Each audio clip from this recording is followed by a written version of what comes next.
കോഴിക്കോട് അഴകൊടി ക്ഷേത്രത്തിലാണ് ഷബീർ ഉള്ളത്. ഷബീർ, പലതരത്തിലുള്ള കാഴ്ചകളൊക്കെ കണ്ടു. അഴകൊടിയും പ്രശസ്തമായ ഒരു സ്ഥലം തന്നെയാണ് കോഴിക്കോട്ടുകാരെ സംബന്ധിച്ചിടത്തോളം. അവിടെ വലിയ ചടങ്ങുകളൊക്കെ നടക്കുന്നുണ്ട്. അപ്പോൾ ഈ അഴകൊടിയിൽ നിന്നുള്ള കാഴ്ചകൾ എന്തൊക്കെയാണ് ഷബീർ?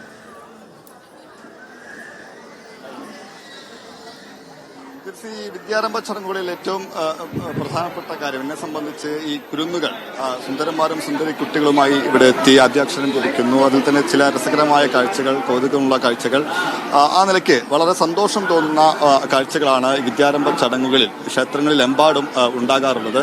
ആ നിലയ്ക്ക് ഇവിടെ വന്ന് ഇത് കാണുമ്പോൾ തന്നെ നമുക്കും ഒരു സന്തോഷമാണ്. എന്തായാലും രക്ഷിതാക്കളെ സംബന്ധിച്ചും വളരെ പ്രധാനപ്പെട്ട ദിവസമാണ്. അവരുടെ കുട്ടികൾ ആദ്യാക്ഷരം കുറിക്കുന്നു, അറിവിന്റെ ലോകത്തേക്ക് ചുവടെടുത്ത് വെക്കുന്നു. ആ നിലയ്ക്ക് വളരെ പ്രധാനപ്പെട്ട ചടങ്ങാണ് രക്ഷിതാക്കളെ സംബന്ധിച്ചും കുട്ടികളെ പോലെ തന്നെ രക്ഷിതാക്കളെ സംബന്ധിച്ചും വിദ്യാരംഭ ചടങ്ങുകൾ. സൂചിപ്പിച്ചതുപോലെ കോഴിക്കോട് ജില്ലയിൽ പ്രധാനപ്പെട്ട വിദ്യാരംഭ ചടങ്ങുകൾ നടക്കുന്ന ഒരു ക്ഷേത്രമാണ് അഴകൊടി ദേവി ക്ഷേത്രം. അതിനനുസരിച്ചുള്ള ക്രമീകരണങ്ങൾ ഇവിടെ നേരത്തെ തന്നെ ഒരുക്കിയിട്ടുണ്ടായിരുന്നു.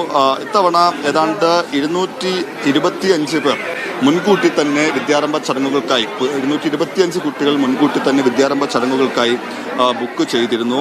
2 പേരാണ് ഇവിടെ കുട്ടികളെ എഴുത്തിനിരുത്തുന്നത്. മേൽശാന്തി ശ്രീകൃഷ്ണ പ്രസാദ് ഭട്ട്, ഒപ്പം തന്നെ കേശവൻ നമ്പൂതിരി. അതിന് പ്രത്യേകം ക്രമീകരണങ്ങളും ഒരുക്കിയിരുന്നു. പല ക്ഷേത്രങ്ങളിലും അതിരാവിലെ അല്ലെങ്കിൽ പുലർച്ചെ തന്നെ ഈ വിദ്യാരംഭ ചടങ്ങുകൾ തുടങ്ങുമെങ്കിലും ഇവിടെ അഴകൊടി ദേവി ക്ഷേത്രത്തിൽ നേരത്തെ തന്നെ സമയം നിശ്ചയിച്ചിട്ടുള്ളത് 8 മണിയാണ്. ആ നിലയ്ക്ക് 8 മണിക്ക് തന്നെ കൃത്യം ഇവിടെ വിദ്യാരംഭ ചടങ്ങുകൾ ആരംഭിച്ചു. ഇപ്പോൾ അത് പുരോഗമിക്കുകയാണ്.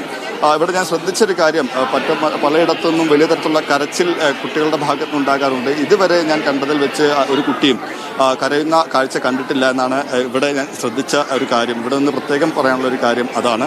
എന്തായാലും ഞാൻ നേരത്തെ പറഞ്ഞിരുന്നു, ഈ അഴകൊടി ദേവി ക്ഷേത്രത്തെ സംബന്ധിച്ച് നവരാത്രി മഹോത്സവം നമുക്കറിയാം ഒരു ദിവസം നീണ്ടു നിൽക്കുന്നില്ല, ഏതാണ്ട് 9 ദിവസം നീണ്ടു നിൽക്കുന്ന ഉത്സവമാണ്. അത് ആരാധന കർമ്മങ്ങളുണ്ട്. അതുമായി ബന്ധപ്പെട്ട ക്രമീകരണങ്ങൾ ഇവിടെ പ്രത്യേകം ഒരുക്കിയിട്ടുണ്ട്. ഇവിടെ ഏതാണ്ട് 22-ാം തീയതി, സെപ്റ്റംബർ 22-ാം തീയതി നവരാത്രി മഹോത്സവവുമായി ബന്ധപ്പെട്ട ആരാധനാ കർമ്മങ്ങൾ, പ്രത്യേകം ചടങ്ങുകൾ ആരംഭിച്ചിരുന്നു. അതിനുശേഷം അതിന്റെ സമാപനം എന്ന നിലയ്ക്കാണ് അഴകൊടി ദേവി ക്ഷേത്രത്തിൽ ഈ വിദ്യാരംഭ ചടങ്ങുകൾ കൂടി നടക്കുന്നത്. ഇപ്പോൾ എന്നോടൊപ്പം ക്ഷേത്രത്തിന്റെ ഭാരവാഹികൾ കൂടി ചേരുന്നുണ്ട്. കുരുന്നുകൾ പ്രതികരിക്കാനുള്ള ഒരു സമയമായിട്ടില്ല, അല്ലെങ്കിൽ ആ നിലയ്ക്ക് ഇവിടെ ഒരു തിരക്കൊന്നും അനുഭവപ്പെടുന്നില്ല. എന്തായാലും ക്ഷേത്രത്തിന്റെ ഭാരവാഹികളിൽ ചേരുന്നു. എങ്ങനെയാണ്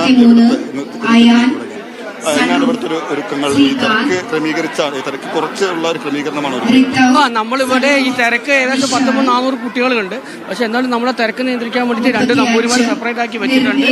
അപ്പോൾ അവർക്ക് വരുന്ന ഭക്തജനങ്ങൾക്ക് യാതൊരു ബുദ്ധിമുട്ടും വരാത്ത രീതിയിലാണ് ഇപ്പോൾ സജ്ജീകരണം ഒരുക്കിയിട്ട് വരുന്ന എല്ലാ ഭക്തജനങ്ങൾക്കും ഭക്ഷണവും വെള്ളം എല്ലാം ഇവിടെ ഏർപ്പാടാക്കിയിട്ടുണ്ട്. ആർക്കൊരു ബുദ്ധിമുട്ടില്ലാത്ത രീതിയിലാണ് ഇപ്രാവശ്യം കുരുന്നുകൾക്ക് ചെറിയ സമ്മാനം കൂടി കൊടുക്കുന്നു. അതെ, വരുന്ന എല്ലാ കുട്ടികൾക്കും ഇവിടെ ഇത് ചെറിയ ഗിഫ്റ്റുകളായിട്ട് കുട്ടികൾക്ക് ഭാവിയിലേക്ക് പഠിക്കാൻ അക്ഷരമാലകൾ കാര്യങ്ങളൊക്കെ ഇവിടെ നൽകി വരുന്നുണ്ട്.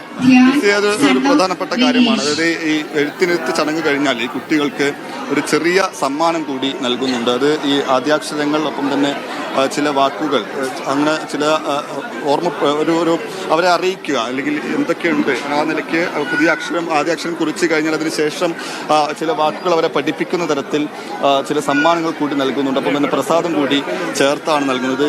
ഈ കാണുന്നത് പോലെ ഇങ്ങനെ ചില വാക്കുകൾ, അമ്മ, ഒപ്പം തന്നെ ആമ, അങ്ങനെ ഈ ഓരോ അക്ഷരത്തിൽ നിന്നും തുടങ്ങുന്ന വാക്കുകൾ ചിത്രസഹിതം പഠിപ്പിക്കാൻ ഉതകുന്ന തരത്തിൽ സമ്മാനങ്ങൾ കൂടി, പ്രസാദം ഉൾപ്പെടെയാണ് ഇവിടെ എഴുത്തിനെഴുത്ത് കഴിഞ്ഞ കുട്ടികൾക്ക് നൽകുന്നത്. എന്തായാലും അഴകൊടി ദേവി ക്ഷേത്രത്തിൽ ഇതുമായി ബന്ധപ്പെട്ട ഈ എഴുത്തിനെഴുത്ത് ചടങ്ങുമായി ബന്ധപ്പെട്ട ചടങ്ങുകൾ പുരോഗമിക്കുകയാണ്. വലിയ തിരക്കുണ്ട് എന്ന് പറയാൻ കഴിയില്ല. കാരണം നേരത്തെ പറഞ്ഞിരുന്നു 225 പേരാണ് നേരത്തെ മുൻകൂട്ടി ബുക്ക് ചെയ്തത്. ബുക്ക് ചെയ്യാത്തവർ ഉൾപ്പെടെ ഏതാണ്ട് 400ഓളം പേരായിരിക്കും ഇവിടെ അഴകൊടി ദേവി ക്ഷേത്രത്തിൽ ഇന്ന് എഴുത്തിനെഴുത്ത് ചടങ്ങിൽ പങ്കെടുക്കുക.